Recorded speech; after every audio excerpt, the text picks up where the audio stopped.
우울하다는 건 마음의 문제일까요? 아닙니다. 당신의 몸이 이미 3개월 전부터 신호를 보내고 있었습니다. 많은 분들이 이렇게 말씀하십니다. 그냥 나이 드는 거겠지. 원래 이런 거 아닐까? 조금 피곤한 것뿐이야. 하지만 이건 단순히 기분이 우울한 것이 아닙니다. 당신의 뇌와 몸 전체가 비상 상태로 접어들고 있다는 가장 첫 번째 경고입니다. 오늘은 제가 여러분이 놓치고 있는 그 첫 번째 신호들을 정확히 알려드리겠습니다. 왜냐하면 이 신호를 알아차리는 것이 6개월 후, 1년 후 당신의 뇌를 지키는 가장 확실한 방법이기 때문입니다. 그렇다면 몸이 보내는 첫 신호는 무엇일까요? 지금부터 말씀드리는 증상들 천천히 들어보시면서 본인에게 해당되는 게 있는지 확인해 보세요. 첫 번째, 아침에 일어나는 게 점점 힘들어집니다. 알람을 몇 번이나 미루게 되고 침대에서 일어나는 것 자체가 너무 무겁게 느껴집니다. 두 번째, 특별한 이유 없이 온몸이 무겁습니다. 어제 무리한 것도 아닌데 마치 모래주머니를 매단 것처럼 몸이 천근만근입니다. 세 번째, 병원 검사는 정상인데 계속 아픕니다. 혈액 검사, 엑스레이 다 해봐도 이상 없다고 하는데 본인은 분명히 어디가 아픕니다. 네 번째, 예전에 좋아하던 일도 이제는 귀찮아집니다. 취미 생활도 친구 만나는 것도 심지어 좋아하던 드라마조차 보기 싫어집니다. 이 중에서 하나라도 해당되신다면 절대 가볍게 넘기지 마세요. 이건 단순히 나이 탓이 아닙니다. 당신의 몸이 지금 뇌에게 보내고 있는 SOS 신호입니다. 그런데 왜 감정이 아니라 몸이 먼저 반응하는 걸까요? 이건 우리 뇌의 작동 방식과 관련이 있습니다. 뇌는 스트레스를 받으면 코르티솔이라는 호르몬을 분비합니다. 원래 이 호르몬은 위험한 상황에서 우리를 보호하기 위한 것입니다. 하지만 문제는 이 코르티솔이 계속해서 높은 상태로 유지될 때 생깁니다. 그러면 어떤 일이 벌어질까요? 먼저 수면 리듬이 무너집니다. 깊은 잠을 자지 못하고 새벽에 자꾸 깨게 됩니다. 다음으로 자율신경이 불균형해집니다. 소화가 안 되고 심장이 두근거리고 손발이 차가워집니다. 결국 몸 전체가 비상 모드로 고정되는 겁니다. 마치 24시간 내내 비상벨이 울리고 있는 상태. 그게 바로 지금 당신의 몸입니다. 우울감이나 무기력감 같은 감정은 사실 이 모든 과정이 진행된 뒤에 나타나는 증상입니다. 그래서 많은 분들이 마음은 괜찮은데 몸이 이상하다고 느끼시는 겁니다. 감정보다 몸이 먼저 반응하는 이유, 이제 이해가 되시나요? 잠깐, 영상을 계속 보시기 전에 지금 바로 할 수 있는 것 하나 알려드릴게요. 창문을 여시고 10초만 햇빛을 보세요. 지금 당장 말이죠. 눈을 감지 마시고 그냥 자연스럽게 햇빛을 바라보시면 됩니다. 이게 뭐가 중요해? 하실 수도 있는데요. 이게 왜 중요한지는 조금 있다가 다시 설명드리겠습니다. 일단 지금 10초만 투자해 보세요. 자, 하셨나요? 그럼 이제 본격적으로 몸이 보내는 신호들 하나씩 살펴보겠습니다. 몸이 보내는 대표적인 신호 세 가지를 말씀드리겠습니다. 첫 번째, 이유 없는 통증입니다. 특히 목, 어깨, 허리가 아픕니다. 정형외과 가서 엑스레이 찍어봐도 이상 없고 물리치료 받아도 나아지지 않습니다. 왜 그럴까요? 이건 근육의 문제가 아니라 뇌의 긴장 상태 때문입니다. 뇌가 계속 긴장하면 온몸의 근육도 따라서 긴장하게 됩니다. 그 긴장이 몇 주, 몇 달 지속되면 통증으로 나타나는 겁니다. 두 번째, 잠이 얕아지는 것입니다. 자도 잔 것 같지 않고 새벽 3시, 4시에 눈이 떠집니다. 그리고 다시 잠들기가 힘듭니다. 이건 뇌가 회복 모드로 제대로 들어가지 못하고 있다는 증거입니다. 우리 뇌는 깊은 수면 상태에서 그날의 기억을 정리하고 노폐물을 제거합니다. 그런데 이 과정이 제대로 안 되면 뇌는 점점 지쳐갑니다.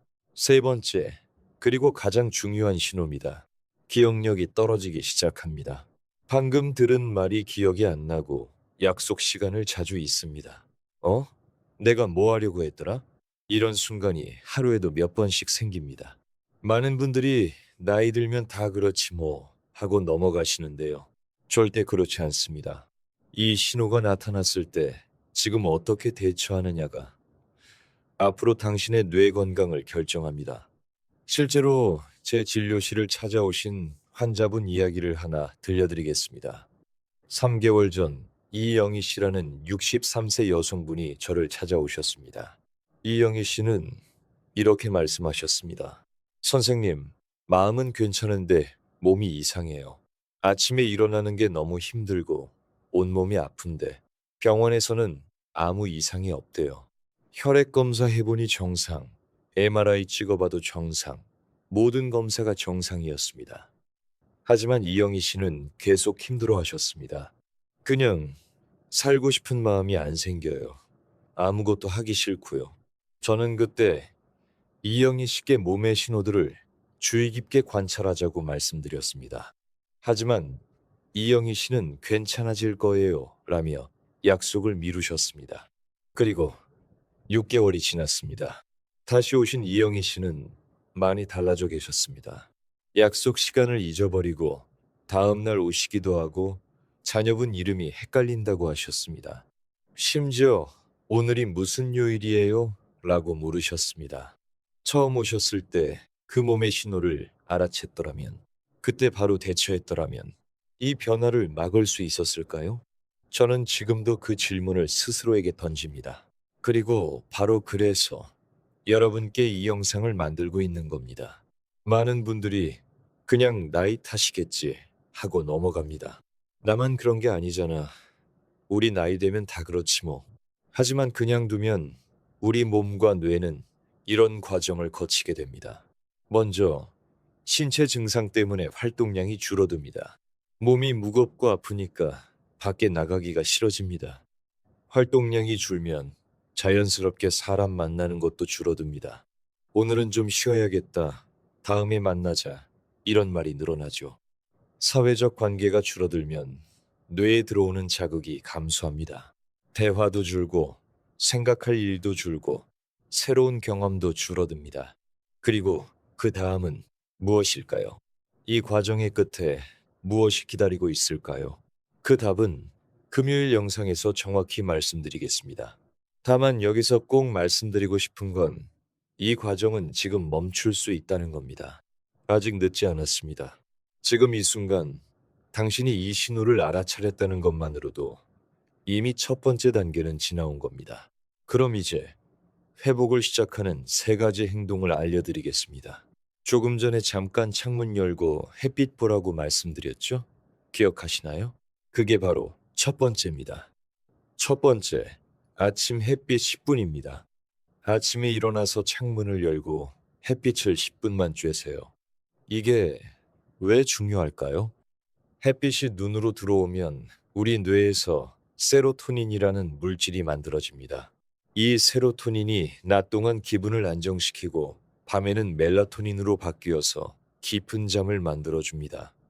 수면 리듬을 회복하는 가장 쉬운 방법입니다. 두 번째, 하루 한 번 10분만 걸으세요. 멀리 갈 필요 없습니다. 집 앞 한 바퀴만 돌아도 됩니다. 걷기는 뇌로 가는 혈류를 증가시킵니다. 그리고 이 혈류가 당신의 기억력을 보호합니다. 이 부분은 금요일 영상에서 더 자세히 설명드리겠습니다. 세 번째, 사람과 5분이라도 대화하세요. 가족이어도 좋고, 이웃이어도 좋고, 마트 계산대 직원과의 짧은 인사도 좋습니다. 대화는 뇌를 자극합니다. 상대방 말을 듣고 이해하고 대답하는 이 모든 과정이 당신의 뇌를 깨어있게 만듭니다. 이 세 가지 다 지금 당장 시작할 수 있는 것들입니다. 내일부터가 아니라 오늘부터요. 아니, 이 영상이 끝나고 바로 시작하셔도 됩니다. 마지막으로 자가 체크를 한번 해보겠습니다. 지금부터 말씀드리는 신호 중에 하나라도 해당되는 게 있는지 확인해 보세요. 첫 번째, 2주 이상 지속되는 무기력입니다. 하루 이틀도 아니고 2주 넘게 계속 힘이 없고 의욕이 없다면 주의하셔야 합니다. 두 번째, 이유 없는 체중 변화입니다. 특별히 다이어트를 한 것도 아닌데 3kg 이상 빠지거나 반대로 늘었다면 신호입니다. 세 번째, 새벽에 깨는 일이 주 3회 이상입니다. 가끔이 아니라 일주일에 3번 이상 새벽에 깨서 다시 잠들기 힘들다면 이건 수면 구조가 무너지고 있다는 뜻입니다. 이 중에서 하나라도 해당된다면 금요일 영상을 꼭 확인하셔야 합니다. 왜냐하면 금요일 영상에서는 치매로 가는 첫 신호를 정확히 알려드릴 겁니다.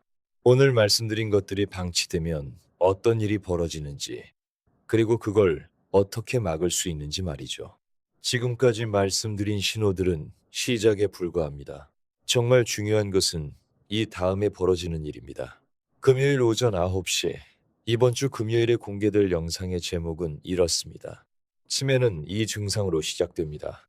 72시간 골든타임. 왜 72시간일까요? 왜 많은 분들이 이 시기를 놓치실까요? 그리고 이 시기를 놓치면 뇌에는 어떤 변화가 일어날까요? 금요일 오전 9시에 공개될 영상에서 모두 말씀드리겠습니다. 구독 버튼과 알림 설정 꼭 눌러주세요. 지금까지 말씀드린 내용을 가볍게 넘기지 마세요. 여러분의 몸은 이미 알고 있습니다. 이제 여러분이 알아차릴 차례입니다. 금요일에 뵙겠습니다. 절대 놓치지 마세요.